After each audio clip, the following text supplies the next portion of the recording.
Hey all, welcome back to the shop and the project. We're still working on the 63 Amazon we've got back there, Volvo Amazon. Hopefully this will be the last video on the heavy lifting of the brake caliper rebuild. So let's spin the camera around and take a look at what we have going on. So we've got both calipers here. I've cleaned them up the best I can, given them a final wipe down with brake clean. Inside the board should be pretty darn clean at this point. Not surgically, but you know, we do what we can. Got the hardware that's cleaned up, got that split into both calipers. And we have our rebuild kits here with new pistons. Not a whole lot to talk about here. We're just going to put a new seal inside this lip, put a new dust boot inside here, and then slide the piston in.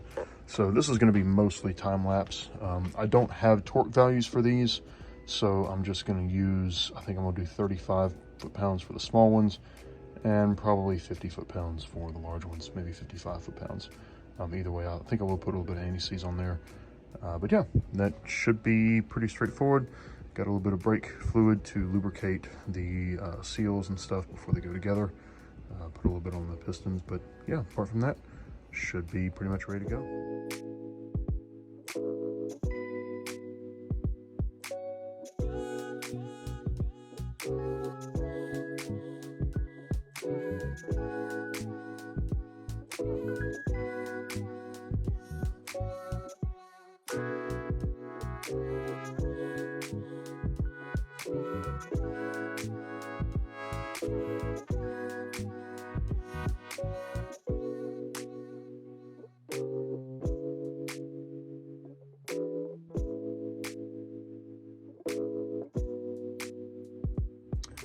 I should know better than to work on expensive parts late at night, because I've managed to nick that piston.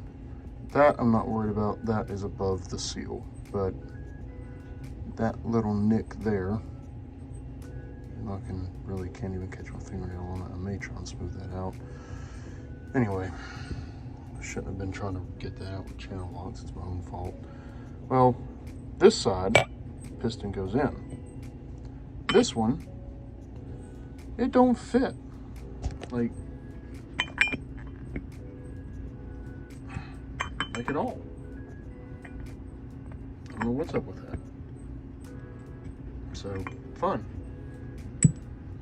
Maybe there's a little bit of rust around here that I didn't catch. Doesn't really feel like it, but I'll run the wire wheel around it a little bit more and hopefully clean it up. And the other issue are these dust boots, because there's a little lip in here, right there.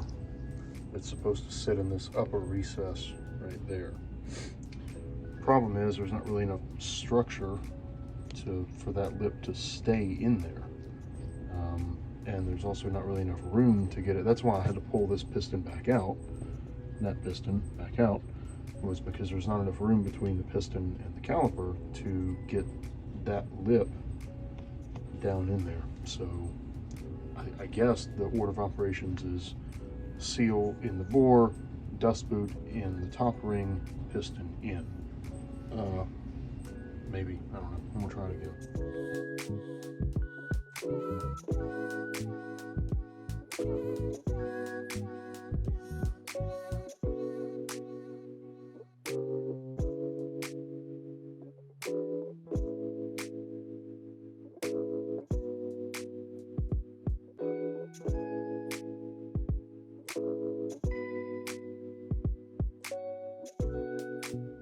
All right, so the outer part, that actually worked okay.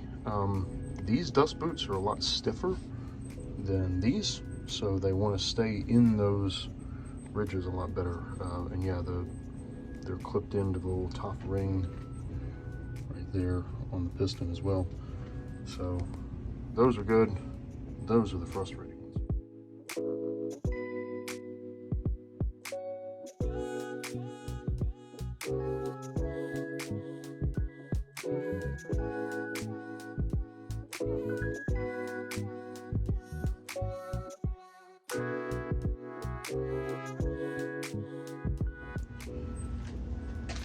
I'm getting very, very frustrated here because the seal just does not have, the lip is not big enough and it is not stiff enough to stay in the ring, to stay in its lip rather. I just had to complain about it the right way. Wow. Okay. Don't move. It would not take much for that to pop out, and I'm sure it will the very first time that I go to put this in. And then I'll be even more upset. I'm going to gently try and tease that out.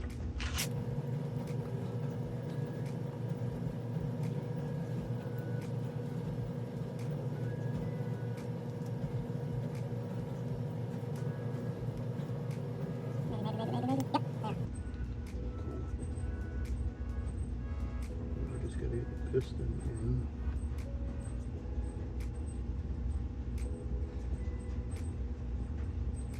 There it is. Job done. Okay. That was fairly frustrating, actually. So let's put these two over here. Try this again. I measured my piston a little bit more. I'm pretty confident now that those nicks that I put in it are above, even when the piston's all the way in, which it really never will be, even with brand new pads. They're above the sealing surface. So I'm just going to run it. If it leaks, I'll keep a close eye on it when I'm doing the initial bleeding and everything. And if it leaks, I'll just replace the one piston without breaking the whole caliper apart again. So anyway, back to the time lapse again, hopefully.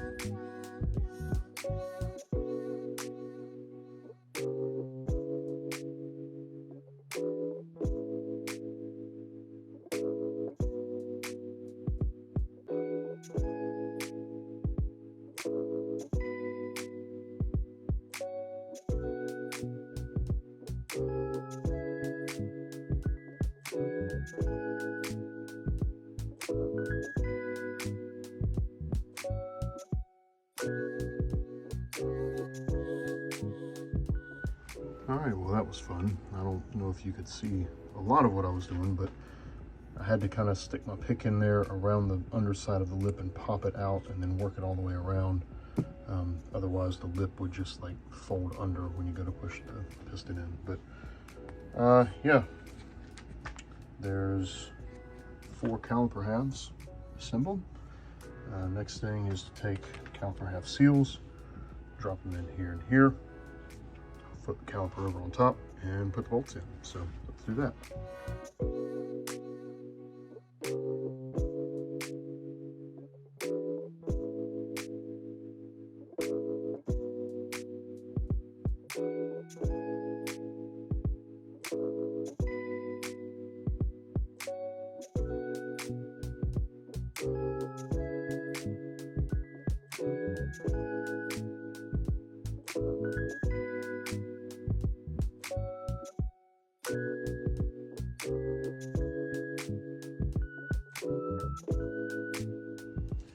Alright, so they're bolted together.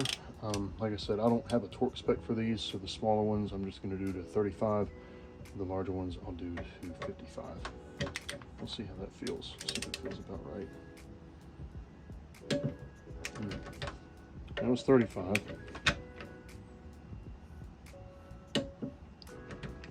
I think I'll do 42. How about we do 45 for the small ones? As with the anti-seize, that's going to affect it.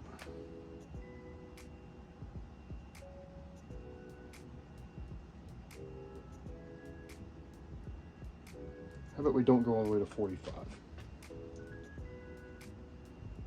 Let's back it to 40.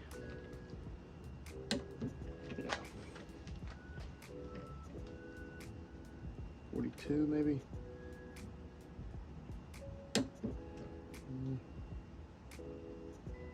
Let's put it at 45, see if we get any movement. Yeah, tiny bit of movement. Alright, so 45 on the smaller ones it is.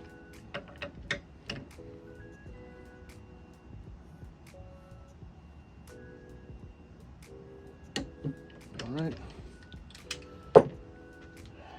And let's do, let's say 55 for the larger ones.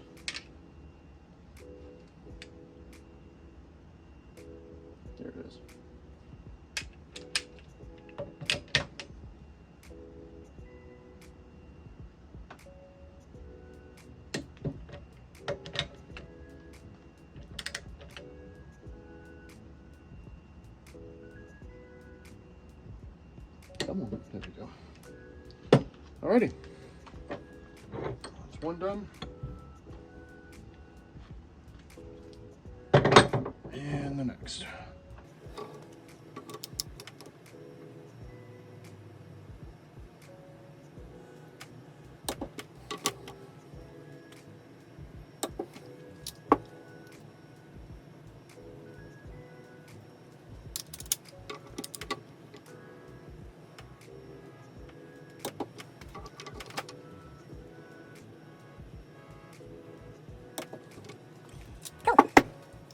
The only thing left to do is to put the bleeders in, and I'm not really going to tighten those because I'll need to open them right back up. I do want to snug them though, just so they don't get lost. And there you have it. One pair of freshly rebuilt, painted, loaded Amazon calipers, ready to go back on the car and hopefully not leak. Yeah, so tomorrow I'm going to jack this thing up, take the wheels back off, bolt the calipers on, and try to get them bled. I do want to talk you through, or I want to show you something real quick that I'm actually kind of excited. I may have shown this already, I can't remember, but this is going to be the master cylinder for the car. This is a master for a 1985 Mazda RX-7. I think this is specifically a model with front disc brakes and rear drums.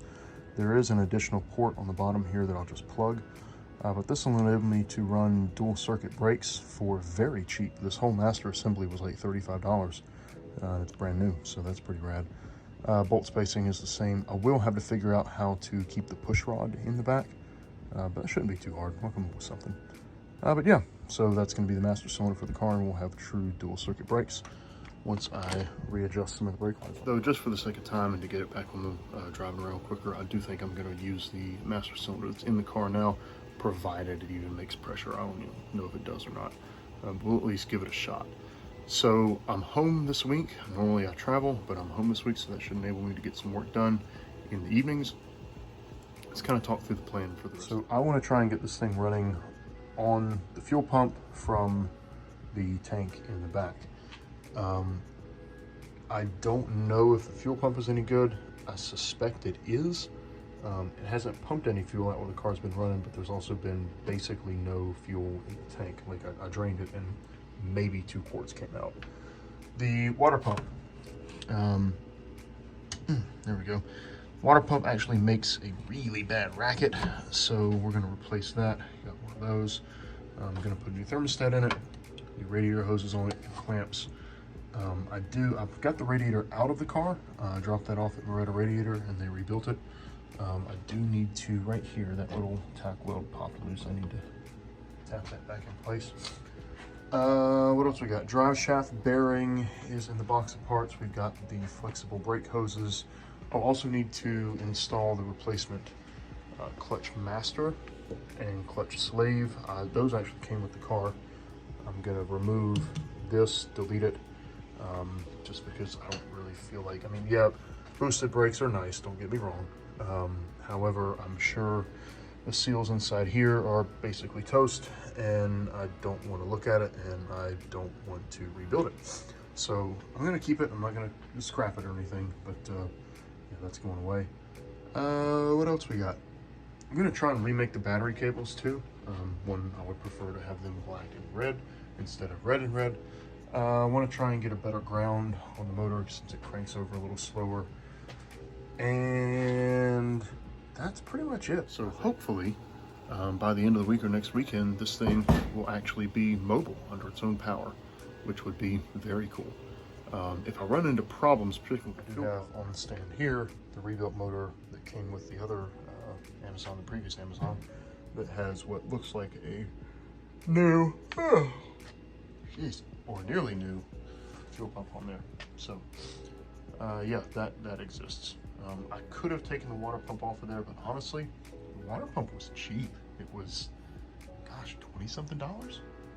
So I figured I'd just throw a new one at it. Anyway, stay tuned. We're gonna make some progress on this thing this week.